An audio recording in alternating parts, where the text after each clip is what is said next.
Hola queridos amigos de Facebook, al fin puedo decirles que me animé a hacer este primer video de preguntas y respuestas del derecho de familia. Estas preguntas y respuestas están en función a las mismas preguntas que ustedes me han dejado en mi Facebook. Y comenzaremos como primer tema el tema de pensión de alimentos. Lo elegí porque es realmente el tema que más han consultado y que sé que más inquietudes trae y más problemas también trae. La primera pregunta es, ¿cuánto es el mínimo de pensión que se puede imponer a un independiente? Realmente un independiente no tiene manera de probar, mejor dicho, la demandante no tiene manera de probar cuánto gana este demandado independiente. Por eso, de mi experiencia, lo que los jueces hacen es tomar como referencia el sueldo mínimo vital, que es de 930 soles. El porcentaje máximo a embargar en un juicio de alimentos es del 60% de los haberes de un demandado. Quiere decir que tomaremos ese porcentaje de la remuneración mínima vital del año correspondiente. Pregunta número 2. Me dicen, tengo una hija y le paso 500 soles mensuales como pensión, pero no sé nada de ella.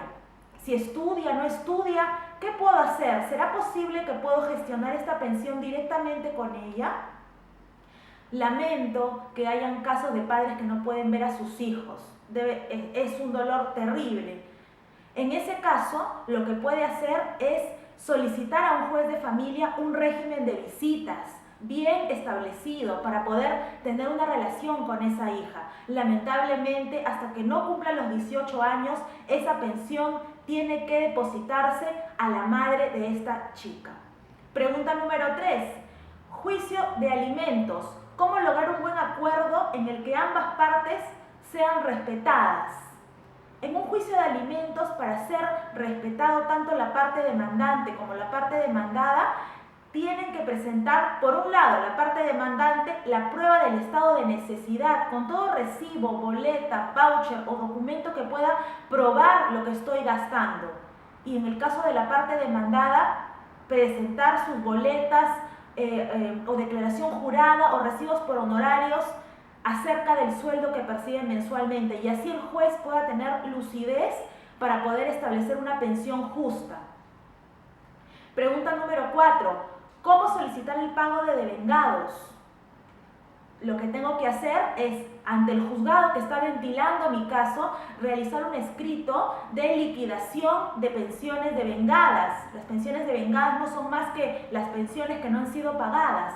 Y yo hago un cuadro con todos los meses y años en el que no ha cumplido con pagar este demandado o demandada y le presento al juez. Y yo le voy a decir, señor juez, esto me debe la parte demandada, para que esto pueda también observar o refutar la parte demandada. Pregunta número 5. ¿Por qué demora un juez en responder? En realidad, un juez no debería demorar tanto en responder como en algunos casos sucede, pero en la práctica se da por la carga procesal que atraviesan nuestros juzgados de paz letrado, que son quienes ventilan los juicios de alimentos. Pero uno, como parte demandante a través de los abogados, puede pedir celeridad en el proceso porque se trata de una pensión de alimentos que es necesaria para el sustento de una persona. Entonces, yo si veo que está demorando, puedo hacer el escrito que he mencionado o también acercarme al juzgado y hablar con el juez en horas de la mañana con mi DNI y pedirle por favor que tome en cuenta mi caso y que lo resuelva con celeridad. Y de seguro que lo hará. Pregunta número 6. ¿Cómo se calcula la pensión de alimentos de un hijo? El juez, para poder calcular la pensión de alimentos de un hijo, va a tomar en cuenta el estado de necesidad de la parte demandante con las boletas y recibos que había hablado, y por otro lado, la capacidad económica de la parte demandada, para poder, uniendo ambos criterios, establecer la pensión, que en ningún caso puede poner en riesgo la propia estabilidad y la propia vida del demandado. Pregunta número 7. ¿Hay algún mecanismo legal para obligar a los hijos a pasarle pensión a los padres? Por supuesto, así como los padres tenemos obligación alimentaria con los hijos, también los hijos que trabajan tienen obligación alimentaria con los padres, cuando estos se encuentran mayores y no pueden solventarse por sí mismos. ¿Y cómo yo debo actuar? Puedo ir a un centro de conciliación para poder resolver este problema y que cada hijo se comprometa a acudir con una pensión, así sea pequeña, a favor del padre de familia. Y de no ser así, tendré que acudir a un juzgado en el cual el padre necesitado tiene que firmar esa demanda para que el juez pueda determinar cuánto es la pensión que le van a dar. En todo caso, si el padre ya no está en capacidad de poder firmar esa demanda, lo podrán hacer los demás hijos.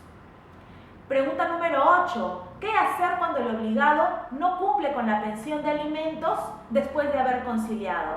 En estos casos, lo que debo hacer es acudir al centro de conciliación para que me otorguen una copia certificada del acta de conciliación y con este documento ir al juzgado de paz letrado para hacer la demanda de ejecución de acta de conciliación, proceso en el cual se le otorgará 5 días al demandado para que pueda cumplir con pagar o en todo caso contradecir aquellas sumas que se le está solicitando.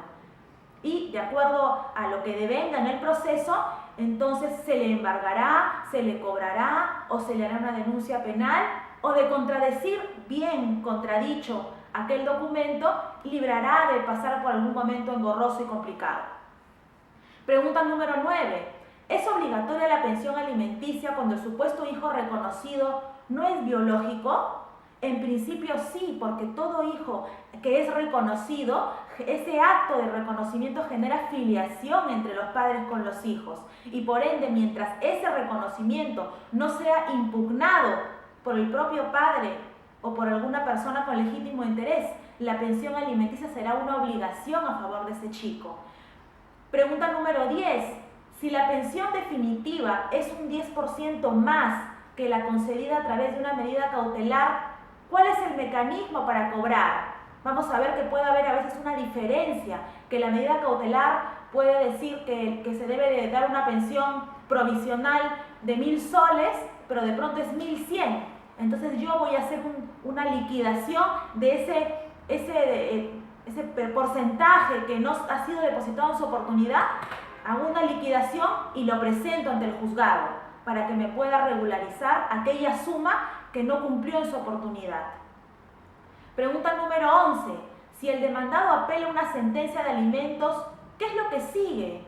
Lo que sigue es que ante esa apelación el proceso va a elevarse al juzgado de familia y un juez de familia es el que va a revisar el proceso luego de haber citado a las partes a una vista de la causa. ¿Y qué es una vista de la causa? Es similar a una audiencia muy corta, de aproximadamente 5 minutos, en la que los abogados o las partes pueden hacer sus informes orales o alegatos para poder convencer al juez con las pruebas ya aportadas de que la decisión que debe tomar es acorde a una de las partes.